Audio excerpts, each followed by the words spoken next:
इस दिलचस्प कहानी की शुरुआत होती है डॉक्टर जेम्स अरांडा को दिखाते हुए, जो एक इंटरव्यू में उस भयानक हादसे के बारे में बात करते हैं जो 1 साल पहले सुपर मून की रात हुआ था। उस रात दुनिया भर में अरबों लोग चांदनी की चपेट में आते ही हिंसक म्यूटेशन का शिकार बन गए और भयानक जीवों में बदल गए। इंसानियत की नींव हिल गई थी, लेकिन असली डर इस बात का है कि ये घटना दोबारा होने वाली है। एक और सुपर मून अब आने ही वाला है। इंटरव्यूअर उनसे पूछता है कि ऐसा कैसे हुआ, लेकिन डॉक्टर जवाब देने के बजाय केवल इतना कहते हैं कि उस दिन कोई भी चांदनी में बाहर मत निकले, सर्वाइवल प्लान होना चाहिए। वो ये भी जोड़ते हैं कि लगातार हल खोजने की कोशिश हो रही है और इंसान इस संकट से बाहर निकलेगा। इसके बाद हम मिलते हैं वेस्ली मार्शल से, एक पूर्व सैनिक और मॉलिक्यूलर बायोलॉजिस्ट। वो अपनी भाभी लूसी और भतीजी एमा के साथ है। लूसी ने अपने पति को पिछले सुपर मून में खो दिया था और इस वक्त उसकी याद में श्रद्धांजलि दे रही है। भाई के अचानक खो जाने के बाद वेस्ली अब किसी भी हालत में हार मानने को तैयार नहीं। उसने ठान लिया है कि भाभी और भतीजी की हर हाल में रक्षा करेगा। इसके लिए वो घर को किले में बदल रहा है, दरवाजों को बैरिकेड कर रहा है, बाहर कई तरह के जाल बिछा रहा है, बाढ़ को बिजली से लैस कर चुका है और एक मॉनिटरिंग सिस्टम भी लगा दिया है। दूसरी तरफ सारे पड़ोसी डरे हुए अपनी अपनी तैयारी में जुट गए हैं ताकि उस भयानक रात का सामना कर सकें। उसी दौरान लूसी की पड़ोसन रीगन दरवाजे पर दस्तक देती है और एमा के लिए कैंडी छोड़ जाती है। जाते जाते लूसी भी उसे कुछ जरूरी सामान थमा देती है और कहती है कि अपना ख्याल रखना। इसी बीच वेस्ली अपने लापरवाह पड़ोसी कोडी के पास जाता है और उसे समझाता है कि वो स्ट्रीट पर टारगेट प्रैक्टिस बंद करे, क्योंकि बच्चों की जान जोखिम में पड़ सकती है और अभी अभी उसने उसके ईंधन के ड्रम पर गोली भी चला दी है। मगर कोडी लापरवाही से कहता है कि वो तो बस उस नर्क जैसी रात के लिए तैयारी कर रहा है जब हर किसी को खुद का सहारा बनना होगा। वापस आकर वेस्ली लूसी को बताता है कि घर पूरी तरह सील कर दिया गया है और सर्वाइवल रूल्स याद दिलाता है। किसी भी हालत में दरवाजा मत खोलना, शांति बनाए रखना और ध्यान आकर्षित करने से बचना। वो लूसी से कहता है कि अगर कभी हालात बिगड़े तो खुद को या एमा को बचाने के लिए बिना झिझक किसी पर भी गोली चला दे, चाहे सामने कोई भी क्यों न हो। इसके बाद वेस्ली अपनी भतीजी से विदा लेता है और समझाता है कि वो उनके साथ नहीं रह पाएगा, लेकिन भरोसा दिलाता है कि घर उन्हें चोट नहीं पहुंचा पाएगा। कमरे में अकेले वो रुकने को लेकर झिझकता है, लेकिन लूसी याद दिलाती है कि वैज्ञानिकों को उसकी जरूरत है। यही सोचकर वो जाने का फैसला करता है और लड़कियों को भीतर बंद करके निकल पड़ता है।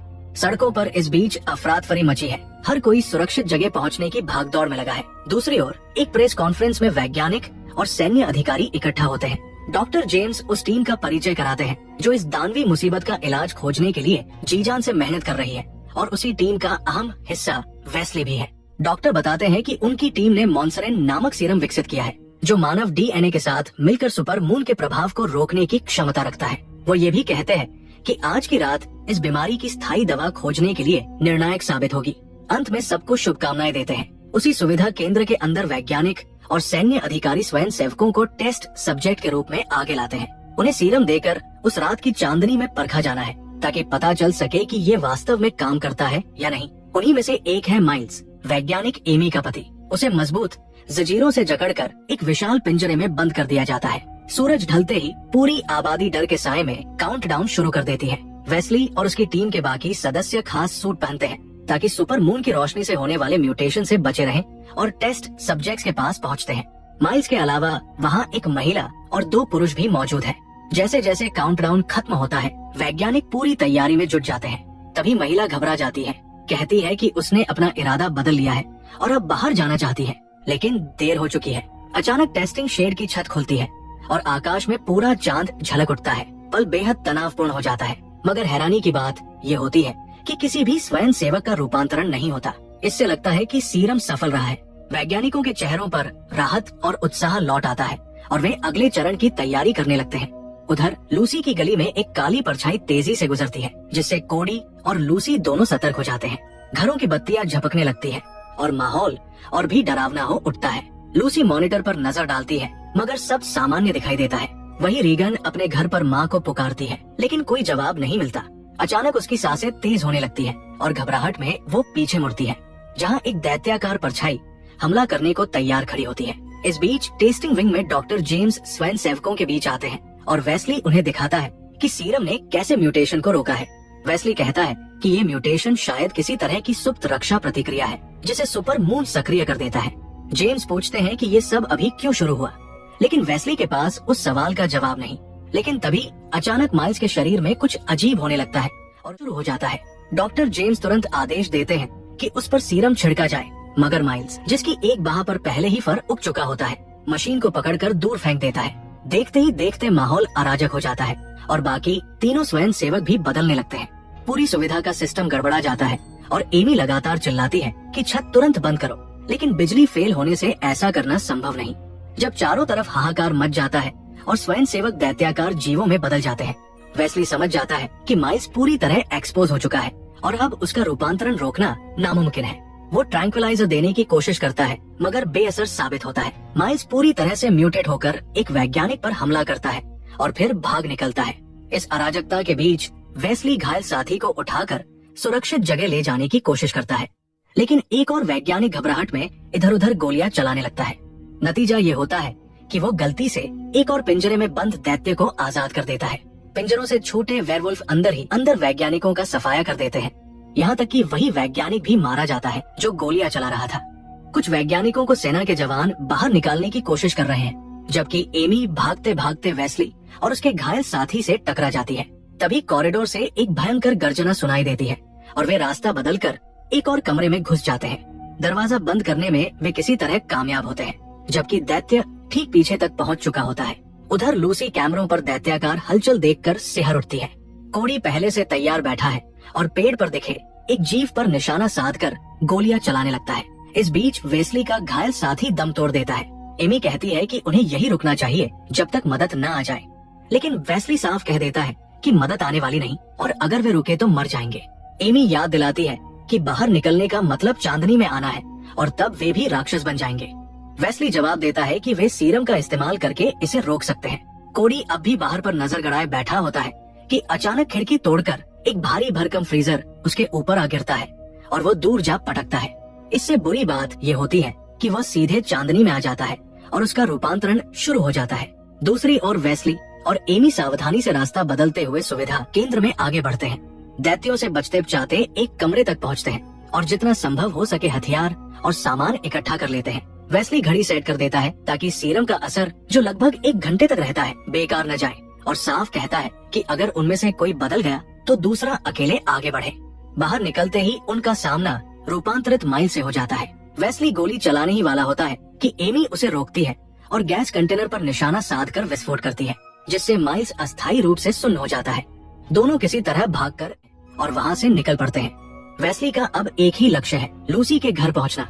रास्ते में वो फोन मिलाकर हालचाल पूछता है। लूसी बताती है कि उसने कैमरों पर देखा कि एक वेयरवुल्फ कोडी के घर में घुस चुका है। तभी अचानक बाहर से कोई उसकी मदद के लिए पुकारता है। ये रीगन है जो चिल्ला रही है और अपने ऊपर एक तिरपाल डाले हुए है, इसलिए उसका रूपांतरण नहीं हुआ।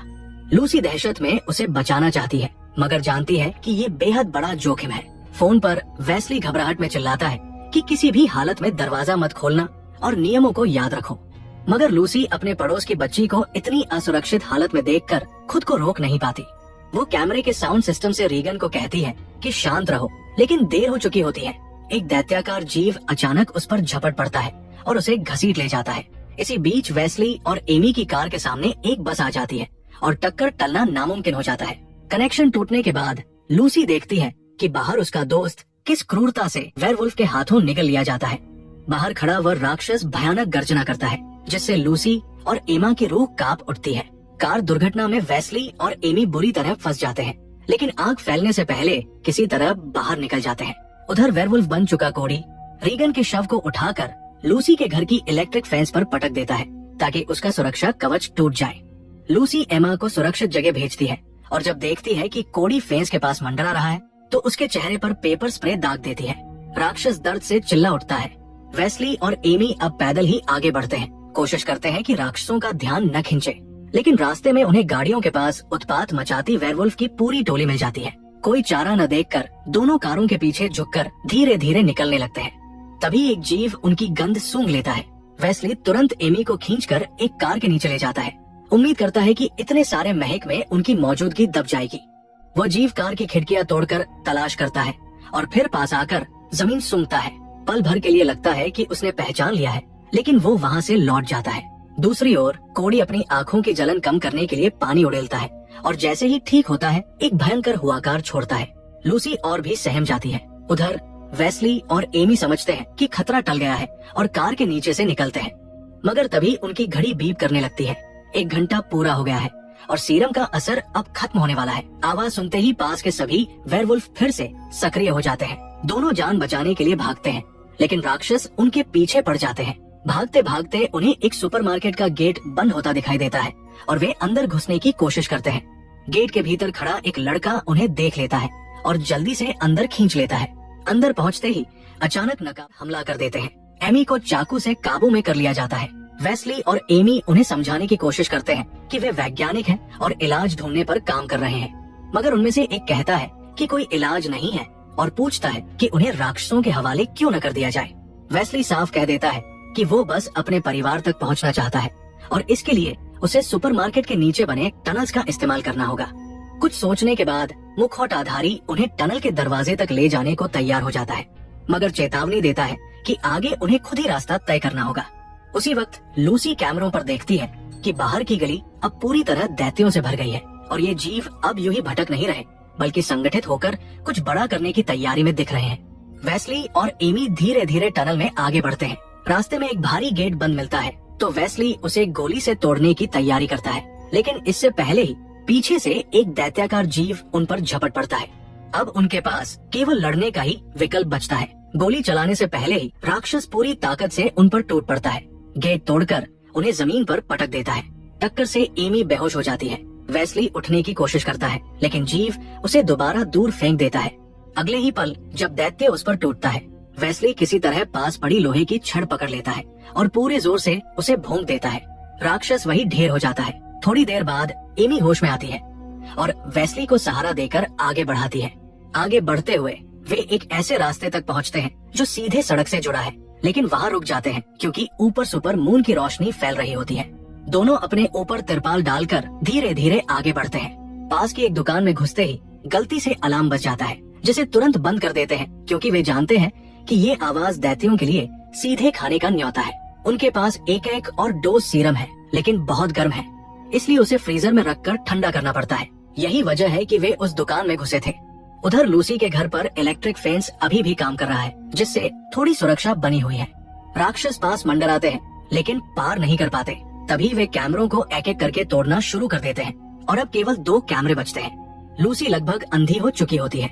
सीरम ठंडा होने का इंतजार करते हुए वेस्ली एमी से कबूल करता है कि वो हमेशा मिशनों पर दुनिया भर में व्यस्त रहा और परिवार बनाने का कभी समय ही नहीं मिला। लेकिन भाई की मौत के बाद उसे लगता है कि परिवार की जिम्मेदारी उसी की है। फिर भी डर है कि कहीं वह उन्हें सही तरीके से सुरक्षित नहीं रख पा रहा। एमी उसे ढांढस बंधाती है कि वो अपनी पूरी कोशिश कर रहा है और यही मायने रखता है। तभी सीरम सही तापमान पर पहुंच जाता है। एमी उसे ठंडा रखने का सामान ढूंढने निकलती है और वेस्ली को पास से कोई आवाज सुनाई देती है। वो देखने जाता है और देखता है कि एक युवती पीठ किए बैठी है, मानो कुछ खा रही हो। वेस्ली आवाज देकर पूछता है कि वो अंदर कैसे आई। लड़की मुड़ती कि वो आधी बदल चुकी है और एक बिल्ली का मांस खा रही है। वेस्ली उसे गोली मारना नहीं चाहता और चेतावनी देता है कि पास मत आओ, लेकिन वो सुनती नहीं और हमला कर देती है। तभी एमी पहुंचकर टेजर से झटका देती है और युवती बेहोश होकर गिर जाती है। इस बीच लूसी के घर पर हालात और बिगड़ते हैं। अब वेयरवुल्फ कोडी के आदेश पर झुंड की शक्ल में इलेक्ट्रिक फेंस पर हमला शुरू करते हैं। बार बार टकराने से घर की लाइटें झिलमिलाने लगती है। लूसी अपनी शॉटगन तैयार रखती है। कैमरों से जो कुछ बचा है उससे वो देखती है कि एक राक्षस बिजली के खंभे को गिराकर फेंस पर पटखनी देता है। पूरे घर में ब्लैकआउट हो जाता है। अब लूसी की संपत्ति तक पहुंचने से उन्हें कोई नहीं रोक सकता। केवल बैरिकेडेड दरवाजे और खिड़कियां ही आखिरी सहारा बचती है। कुछ दैत्य जालों में फंस जाते हैं, मगर बाकी दरवाजों और खिड़कियों को पीटते हुए अंदर घुसने की कोशिश करने लगते हैं। लूसी और एमा इमरजेंसी लाइट्स जलाकर घर के हॉल में मोर्चा संभाल लेती है और आने वाले हमले का इंतजार करती है। लूसी को अचानक छत पर हलचल सुनाई देती है। जैसे ही वो नजर डालती है, उसे एहसास होता है कि वहाँ मौजूद एक दरिंदा वेस्ली द्वारा लगाए गए जाल में फंस चुका है। इससे उन्हें थोड़ी और मोहलत मिल जाती है। उधर सीरम की एक और खुराक लेने के बाद वेस्ली और एमी सड़कों पर सावधानी से बढ़ते हुए लूसी के घर की तरफ बढ़ते हैं। रास्ते में उन्हें कुछ लोग दिखाई देते हैं, भारी हथियारों से लैस, अच्छे से तैयार और सुपरमून की तेज रोशनी से सुरक्षित। ये लोग दरिंदों के एक झुंड से भिड़ रहे हैं। वेस्ली इसे मौके के तौर पर देखता है कि इसी भिड़ंत के बीच वो अपनी भाभी और भतीजी तक जल्दी पहुंच सकता है। हथियारबंद लोग अस्थायी तौर पर झुंड को पीछे धकेल देते हैं। जैसे ही वेस्ली और एमी सामने आकर उन्हें गोली न चलाने के लिए कहते हैं, साथ ही जोर देकर बताते हैं कि वे सीरम की वजह से सुपरमून की रोशनी से महफूज हैं। फिर भी कोई उन पर भरोसा नहीं करता। तभी अचानक एक वेयरवुल्फ हमला कर देता है और गोलीबारी का नया दौर शुरू हो जाता है। अब वेस्ली और एमी को भी गोलियों और दरिंदों से बचने के लिए पनाह ढूंढनी पड़ती है। हालात बिगड़ते जाते हैं और धीरे धीरे पूरा इलाका और दरिंदों से घिर जाता है। हथियारबंद लोग मारे जाते हैं। एमी को एहसास होता है कि वे पूरी तरह फंस चुके हैं। ऐसे में वो एक खतरनाक विचार रखती है, खुद को चारे की तरह इस्तेमाल करने का। उसका मानना है कि उसकी थ्योरी को टेस्ट करने का यही सही वक्त है। वेस्ली के विरोध करने पर वो उसे समझाती है कि उसे लूसी तक जरूर पहुंचना है और उसे बचाने के लिए यही रास्ता है। वेस्ली भारी मन से कहता है कि वो जिंदा लौट आए। एमी धीरे धीरे आगे बढ़ती है और दरिंदों का ध्यान खींचती है। एक विशालकाय वेयरवुल्फ उसकी ओर कदम बढ़ाता है। पहले वो उसे सूंघता है लेकिन तुरंत हमला नहीं करता। अचानक हल्की सी काट करके उस पर दहाड़ मारती है, मानो अपनी ताकत साबित कर रही हो। दरिंदा भी उसी पल उसके चेहरे पर दहाड़ कर जवाब देता है। तभी वेस्ली एक कार के ऊपर से एंटी एयरक्राफ्ट मशीन गन दाग देता है।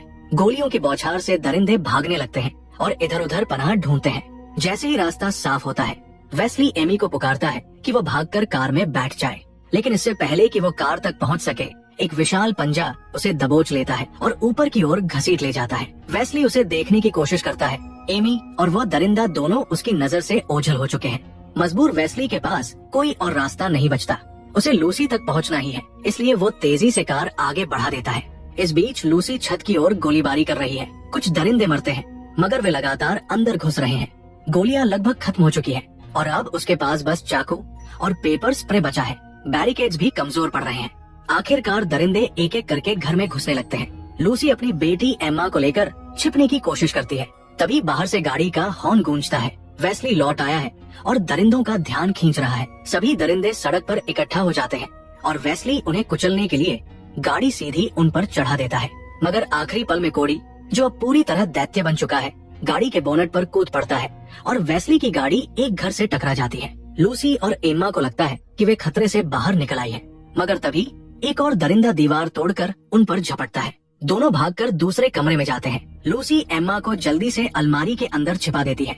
दरवाजे के पीछे खड़ी लूसी अपनी सांसें रोककर इंतजार करती है। जैसे ही दरिंदा भीतर घुसता है, उसकी नजर सीधे एम्मा पर जाती है। लड़की झट से उस पर स्प्रे कर देती है, लेकिन गुस्से से तिल मिलाया हुआ दरिंदा चीखता है। लूसी पीछे से हमला करने की कोशिश करती है, मगर दरिंदा उसे जोर से पटक देता है। माँ को घायल देखकर एम्मा की आंखों में डर और आंसू एक साथ भर आते हैं, लेकिन उसी डर से साहस भी जन्म लेता है। कांपते हाथों से वो चाकू उठाती है और पूरे जोर से दरिंदे पर वार करती है, लेकिन उस लोमहर्षक प्राणी पर उसका वार बेअसर साबित होता है। दरिंदा उसकी तरफ गुस्से से पलटता है, जैसे अभी उसे चीर फाड़ती घड़ी लूसी अपने शरीर की बची खुची ताकत जुटाकर पास रखी भारी कुल्हाड़ी को कसकर पकड़ती है और चीखते हुए पूरी शक्ति के साथ उस दानव पर प्रहार करती है। कुल्हाड़ी का वार गूंजता है और कमरे में एक पल के लिए सन्नाटा छा जाता है। उसी दौरान बाहर से वेस्ली की चिंतित और गूंजती हुई आवाज सुनाई देती है। वो दरवाजे के भीतर दाखिल होता है और अपने परिवार को जिंदा देखकर उसकी आंखों से राहत छलक पड़ती है। वो दोनों की हालत तुरंत देखता है और आश्वस्त होकर उन्हें अगले हमले के लिए तैयार करता है, क्योंकि बाहर अब भी असली खतरा बाकी है। गाड़ी और दीवार के बीच दबा कोडी धीरे धीरे अपनी पूरी दानवी ताकत लगाकर निकलने की कोशिश कर रहा है। वेस्ली जानता है कि अब उनके पास गोलियां नहीं बची और न ही कोई आसान रास्ता। वो अपने भीतर की आखिरी उम्मीद को थामकर एक खतरनाक फैसला लेता है। वो एम्मा के पास झुककर उसे सीने से लगाता है और कहता है, हमेशा मजबूत रहना, कभी डरना मत, तुम मेरी सबसे बड़ी ताकत हो। फिर वो लूसी को अपनी घड़ी थमाता है, जिसमें सिर्फ 15 मिनट बाकी है, भोर होने तक का समय। दोनों को अंतिम विदाई देता है और दृढ़ कदमों से बाहर निकल पड़ता है। जैसे ही वेस्ली बाहर आता है, सीरम का असर पूरी तरह खत्म हो चुका होता है। उसकी हड्डियां टूटती और मांस फटता हुआ बदलने लगता है। उसकी पीठ पर बाल उग आते हैं और चेहरा दरिंदे का रूप ले लेता है। अब वो भी एक भयानक वेयरवुल्फ बन चुका है। सामने कोडी पहले से ही आजाद होकर उसकी प्रतीक्षा कर रहा होता है। दोनों दानव एक दूसरे पर टूट पड़ते हैं। धरती हिलने लगती है, दहाड़े गूंजती है और घर की दीवारें कांप उठती है। लड़ाई इतनी भयानक होती है कि हर वार के साथ जमीन लाल हो रही थी। कुछ ही देर में वेस्ली अपनी पूरी ताकत लगाकर कोडी को पछाड़ देता है और उसे जमीन पर गिराकर परास्त कर देता है। लेकिन जीत के बावजूद नया डर सामने है।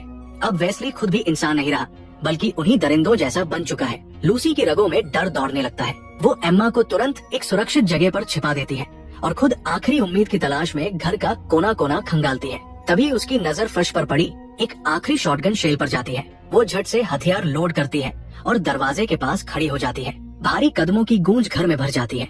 वेयरवुल्फ वेस्ली दरवाजे के पास पहुंचता है। लूसी की सांसें तेज हो जाती है। वो दरवाजे पर टंगी एक पुरानी पारिवारिक तस्वीर उठाकर रोते हुए कहती है, वेस्ली, अगर कहीं तुम अब भी अंदर हो तो हमें चोट मत पहुंचाना। दरिंदा दरवाजा तोड़कर भीतर आता है।